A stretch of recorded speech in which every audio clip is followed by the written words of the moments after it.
While Al Capone lives on in folklore among organized crime figures, the fate of his empire and family, the actual one, following his incarceration is often neglected in film adaptations. Are organized crime groups organized? Were his relatives also caught trying to profit from his fame? Today, however, we will examine in great detail the events that transpired immediately following Al Capone's incarceration. Before we begin, make sure to subscribe to the Reality Threads channel. After that, leave a comment and let us know what other infamous criminals you would like to hear about. Alright, let's see if we're untouchable, like Eliot Ness. Founded in the 1910s, the Chicago outfit rose to prominence during Al Capone's tenure as its head. The invitation Capone received from New York mob lord Johnny Torrio to move to Chicago in 1920 laid the groundwork for his ascent to the pinnacle of the criminal underworld. Long before he became boss of the outfit, 1925 to 1931, Capone was involved in a plethora of illegal enterprises. Even after his imprisonment in 1931, Capone might have had some knowledge of the outfit's activities. However, his severe mental decline from syphilis led to his early release from prison. Al Capone spent his final years in Florida from 1939 to 1947. When he passed away on January 25, 1947, his mother, wife, son, and numerous siblings survived him. Guess who now runs the show at the Chicago outfit? Who among Al Capone's relatives ended up missing? Capone's sisters. Gabrielle and Teresa came to America from Naples, Italy, in the middle of the 1890s. The Capones arrived in New York City with the expectation of a third child. They were already parents to 2 boys. The Capones had a girl and multiple more males, increasing their brood size. When Gabrielle had a heart attack in 1920, Al had already left for Chicago, but Teresa and the rest of his family remained in New York, aside from James, who really became a circus performer. Who is more evil, the circus or the mafia? Reportedly, Al Capone tried his best to be there for his mother by calling her often. Despite her son Ralph's parents' near abandonment of their son, Teresa stayed dedicated to her family, including taking in the boy's child. Al bought Teresa a house in Chicago, and she eventually settled there. Although nothing is known of Teresa's life there, she remained a resident of that residence until her death in 1952. Ralph, Al, and Frank were 3 of the 4 Capone boys that got into organized crime. Little Ralphie was born to Ralph Capone and Philomena, or Florence, after they tied the knot in 1915.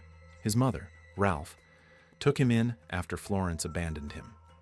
After getting a divorce in 1919, Ralph relocated to Chicago from New York in 1920. Aware of his explicit and practical mandate to dominate the non-alcoholic beverage market, he assumed control of the bottling operation owned by the Chicago outfit during Prohibition.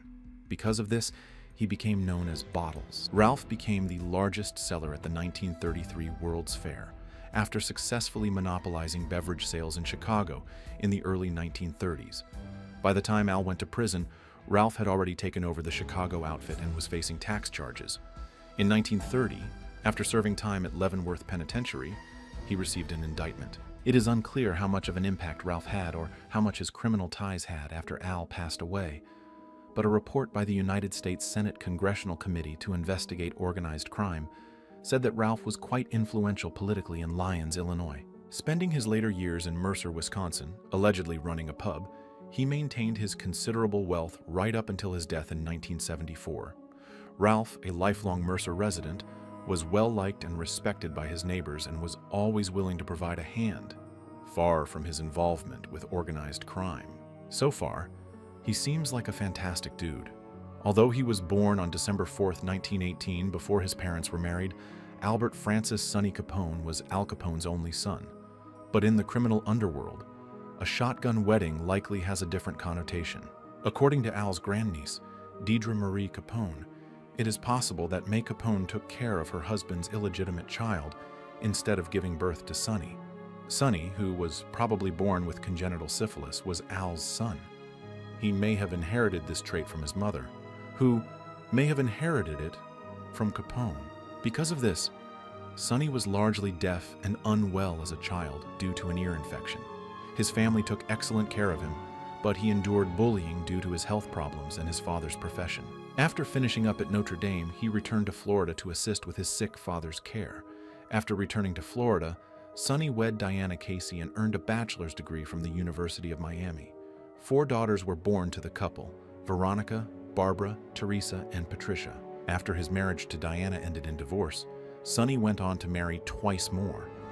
Before becoming a tire distributor, he worked as a used car salesperson, co-owned a restaurant with his mother, and was an apprentice printer. Despite his arrest for theft in 1965, there is no evidence that Sonny was associated with his father's business. Reportedly, he changed his last name to Brown a year later. California was the site of Sonny Capone's burial after his 2004 death at 85 years of age. James Vincenzo Capone did everything it took to distance himself from his relatives. James Capone, the eldest son, departed from his home at the tender age of 16 and journeyed across the American Midwest.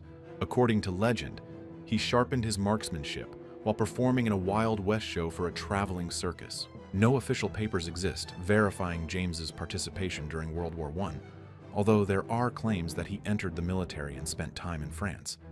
Perhaps he was referring to his idol, the actor William S. Hart, by using a pen name of Richard James Hart. He kept the pseudonym and added another one. James Richard Two Gun Hart spent the 1920s working for the federal government as an agent of Prohibition. The 2 firearms he never left home without earned him the moniker. Compared to trousers or hat, it's definitely a more appealing nickname. Originally from Homer, Nebraska, Hart and his family relocated to the Dakotas in 1926 so he could take a job with the Bureau of Indian Affairs. Hart returned to Homer and resumed his role as marshal following Prohibition's repeal. However, Hart reconnected with his family after facing theft accusations and the Great Depression-era hardships. The ramifications of Hart's plea for assistance from Ralph Capone were not insignificant. The real Al Capone identity of Ralph Capone was exposed when he sought Hart to testify in his defense during his 1950 and 1951 tax evasion investigations. Hart had a last encounter with Al Capone the year before he died. Frank Nitti, whose real name was Francesco Raffaele Nitto, took control of the Chicago outfit in the year 1932. Nitti, like Al, was a New Yorker who moved to Chicago. He lived in Texas for a while, before he became friends with Johnny Torrio, Al's predecessor and mentor. A valued associate of Al Capone's, Nitti first became famous as an alcoholic beverage trafficker. When Al Capone was sent to prison in 1929, he had risen through the ranks of the Chicago outfit and was serving as chief of operations. The Enforcer was Nitti's moniker after his status skyrocketed following Al Capone's release in March 1939. Following their respective incarceration in 1931, Nitti was able to assume leadership duties upon his release in 1932. However, in 1943, authorities investigated him, along with several other organized crime figures. On March 19, 1943, Nitti departed from his residence and strolled to the adjacent railroad tracks. He took a few shots at a train while inebriated before terminating his life, terrified that he would be re-incarcerated due to imminent charges. The Hollywood extortion case of 1943 charged members of the Chicago mob, including Paul Ricca. The Italian-born Ricca, whose real name was Felice de Lucia, came to America in 1920 using a fictitious identity. Ricca traveled to Chicago after arriving in the United States and worked for a short time at the Bella Napoli Cafe, a joint favored by Al Capone. He was known as the Waiter because of this. However, Ricca argued again and again that he was the manager, not the waiter. Though we sympathize with his annoyance, there can be only one manager in Al Capone's outfit. After getting to know Ricca, Capone became Ricca's trusted confidant and was even best man at Ricca's 1927 wedding. While Capone was jailed 4 years later for tax violations, Ricca was one of the main men leading the outfit, especially while Frank Nitti was also in prison. Meyer Lansky, Lucky Luciano, and Frank Costello, important figures in the New York chapter of the National Crime Syndicate, were all allies of Ricca's. On the other hand, Ricca was given a 10-year prison term in 1943 for extortion, and he was only released from prison 4 years later in 1947. The Chicago outfit, however, would not let him back in because of the heightened police surveillance. While Ricca remained in the background, Tony Accardo assumed the role of nominal leader after keeping her apprised of outfit activities. The United States government sought to deport Ricca and revoked his citizenship in 1957. Ricca faced a stalled trial for tax evasion. He was released from prison in 1961 after returning to it in 1959. He spent another 10 years in the United States before he died. Mary Josephine Coughlin, also known as May, reportedly met her future husband at a club or party in New York City. She came from a very religious Irish Catholic household. Both of those characteristics tend to blend together, making it easier to overlook. May was an office timekeeper and 2 years Al's senior. The courtship was brief for the pair. They were married at the year's end after initially crossing paths in early 1918.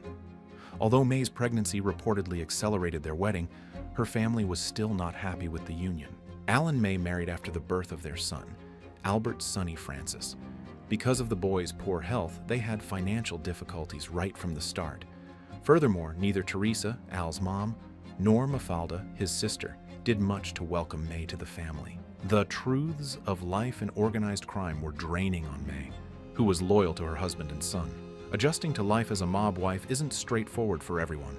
The constant presence of Al's business associates, notoriety, and surveillance all contributed to May's stress. While May did enjoy a more lavish lifestyle as a result of Al's increasing wealth, she also made an effort to conceal the truth about Al from Sonny.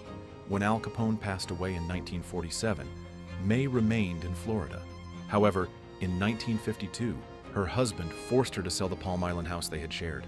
After a while, she moved to Hollywood, Florida, invested in a restaurant with Sonny, and teamed up with Al's sister, Mafalda, to sue CBS Desilu Productions and Westinghouse for similarities to Al's life and appearance in The Untouchables. Because of her untimely demise in 1986, she was unable to pursue legal action against Robert De Niro for the baseball scene. Is that so? Did Capone and his family ultimately bear the cost of criminality? Post a comment telling us. In the meantime, you might enjoy watching these additional films from Reality Threads.